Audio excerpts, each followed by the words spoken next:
Welcome back to the channel. Today I'm laying here on my old beauty. Gonna miss her, the Iron freaking Giant.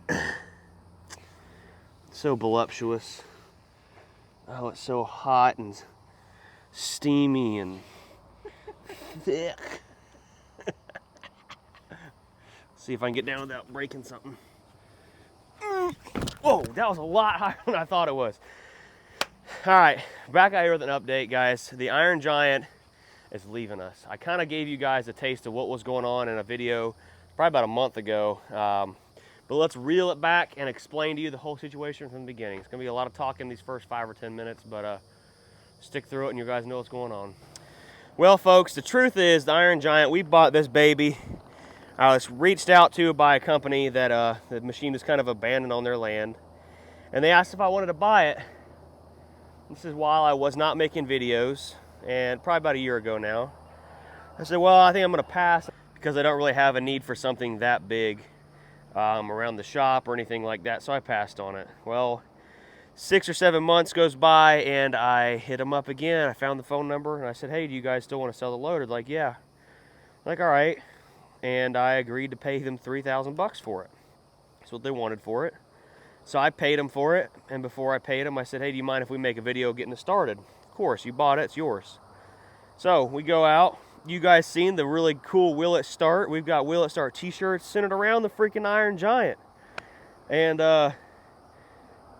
went out there, we spent some time, replaced this ridiculous hose. Gosh, this thing is like 1 1/8" hydraulic hose, about that long, and literally impossible to get to. Me, Austin, and Cole, we spent like 3 or 4 hours trying to get this thing going and get the hose put in it. That's why it was kind of parked, because the hose was bad and it had just been left there to die. And needless to say, we got the hose put in it, got it moving, and we drove it back here to the shop. And we started tinkering on it and stuff like that. And next thing you know, I get an email. Receive a person, I'm not going to mention any names, saying, hey, I see you got the Kawasaki wheel loader, give me a shout. I figured, hey, this is someone maybe interested in buying it once we get it fixed up. So of course I call him, because we're in the equipment business. And call him, he says, hey, where'd you get it from? And asked me a bunch of very particular questions like that were spot on where I got it from and stuff like that. I didn't tell him who I bought it from, but he kind of knew everything.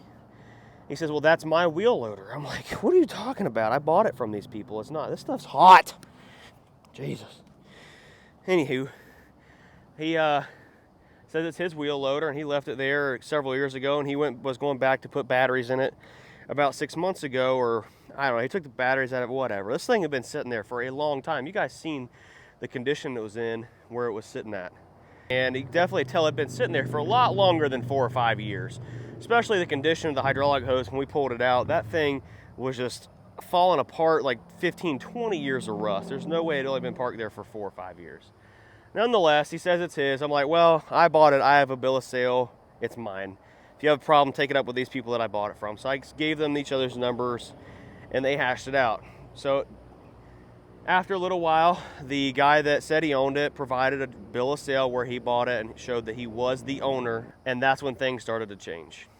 So in all this time before the original owner provided a bill of sale from where he bought it back in 2001, I wasn't stopping. I wasn't waiting for someone that claimed they owned the loader to keep making videos with it for you guys, where we serviced it, fixed up a lot of stuff on it, and did all that. So we kept working on it, and then he provided a bill of sale where he was the owner of it or had bought it. So that's when I ceased to make videos with it, made the video you guys saw about it possibly being stolen, because that's how the original owner kind of portrayed that I had stolen it from the property, and I hadn't, because I paid for it, had a bill of sale. And so I stopped working on it, stopped improving it, and that kind of threw a wrench in things, because now I had invested, several thousands of dollars between getting it here, paying my guys to work on it out there where it was originally sitting at, because as you all know, labor intensive stuff requires money. You got to pay your laborers, even if they are your friends, you still got to pay them to help you do things, especially when you're making money from a YouTube video. So after we had invested in getting it serviced, fixing the hydraulic leaks, fixing the transmission problems that it had, we put forks on it and all this stuff with all my big plans I had to do with it, and we ordered all these really sick t-shirts. They had now provided a bill of sale providing it was his, and then the said company that I had bought it from said, well, we're gonna have to buy it back from you. And I'm like, well, that's fine and dandy, you can give me my $3,000 back, but you're also gonna have to pay me back the money and time I've invested in fixing it up and making it run and drive. Because as you guys know, right now I get in here and hit the key and this thing fires right up. It's still rough, ugly looking, but it ain't no massive hunk of junk like it was when we got it. So we all came to an agreement between the company that I bought it from and myself that they were gonna compensate myself for getting it going, bringing it over here, getting it in working order, and they would then bill said owner for getting it in working condition so it could be moved off the property, which all of this follows Florida statutes and laws that I can't say, because I'm no attorney, I can't tell you exactly everything, but if something is abandoned on your property and you do pay to have it fixed or send it off to have it fixed, whatever the case may be, said owner is required to pay for it, a mechanic's lien, in order to get the property back. So I think that's what they did. They worked it out with the original owner. He's paying them, which in turn are paying me for the work I did, getting it going, getting it up to date, running and working, and they're paying me for hauling it over here, driving it here, whatever else. So the Iron Giant is leaving the Bruce Wilson YouTube channel, unfortunately. It is sad because I had a lot of things I want to do, drop things, but as you've seen in yesterday's video, we bought that really cool telehandler, so we're gonna be working with that, and that thing will pick stuff way up in the air. We can drop cars and do all kinds of cool things with it. So yeah, the Iron Giant's leaving. Should be leaving next week sometime. And that's what's going on with the Iron Giant. So let's turn this video over for a better thought. Even though it's sad the Iron Giant's leaving, the Flat Nasty is about to get some serious freaking work for the burnout truck. I did, with our other telehandler, back into the freaking door here like a complete dummy. Put a big old dent in it, which is terrible. But we've got a brand new 5.9 Cummins we're building. We ordered all the parts from Diesel Auto Power. It's gonna be freaking nasty with Waggler Street Fighter rods, pistons, bigger cam, all the billet aluminum, stainless diesel 5-blade turbo, stainless diesel manifold, a big aluminum water-to-air intercooler. Super pumped about that. Our little Bobcat that we bought a while back, we've got lots of parts for it. The biggest problem we've been having lately was getting someone else to come in here and do mechanic work, and we finally got hooked up with someone. His name's Brian. He used to work for me years ago at the old After Hours Diesel shop, and if some of you were around back then, when we had the shop, you may recognize Brian. But our little Bobcat was over there in the wash bay, and we brought it over here, and Brian was tinkering with it the past couple days. You can see in here where we replaced a hydraulic line right there. This rubber hydraulic line, it looks brand new. And I think he found another one somewhere. I'm not sure where it was at, but he replaced that. And we're gonna work on getting all this debris and stuff worked out of there. I was going to repaint it, and we still might do that, but for now, we just need to get it running and working because it's, honestly, it's really just in the way.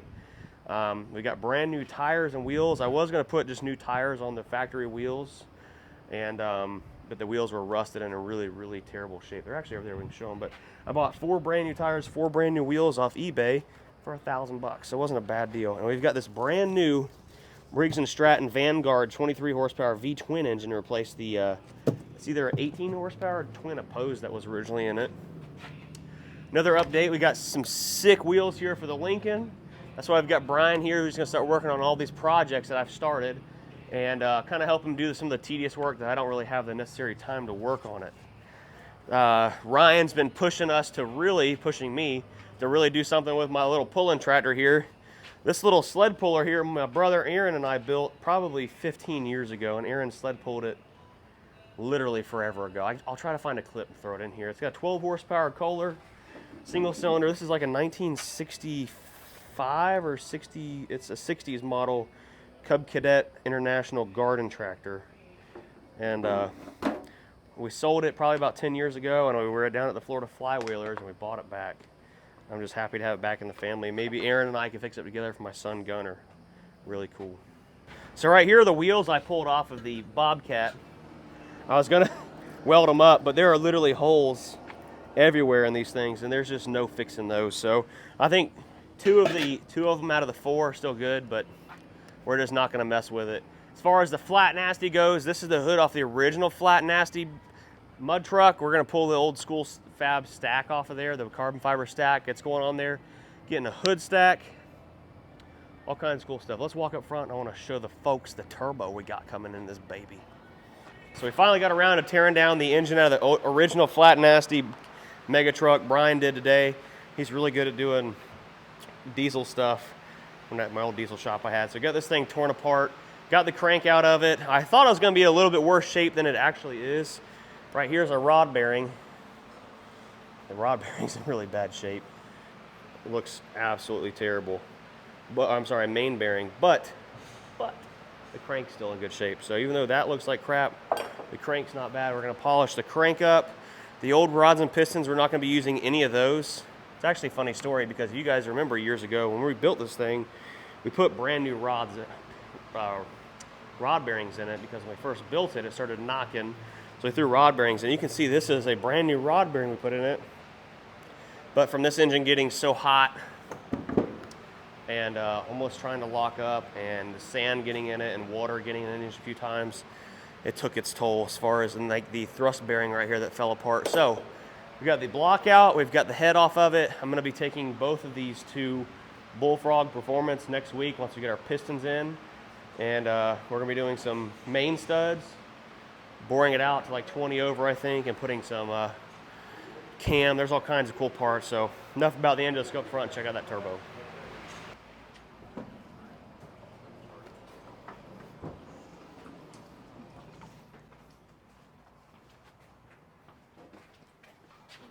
So we got our T4 stainless diesel manifold in here. Brand freaking new unit, stainless steel manifold. That thing's gonna be sweet. And then I called up Johnny with stainless and I said, hey, we need a big, loud, screaming, ear-piercing turbo, but we don't need something brand new that's gonna blow up and it's gonna cost a lot. So Johnny set us up with a 5-blade 476 here. You can see the blades don't look pretty, but he put a brand new exhaust wheel in it, brand new housing, brand new center section, and a used cover. It might be brand new, I don't know.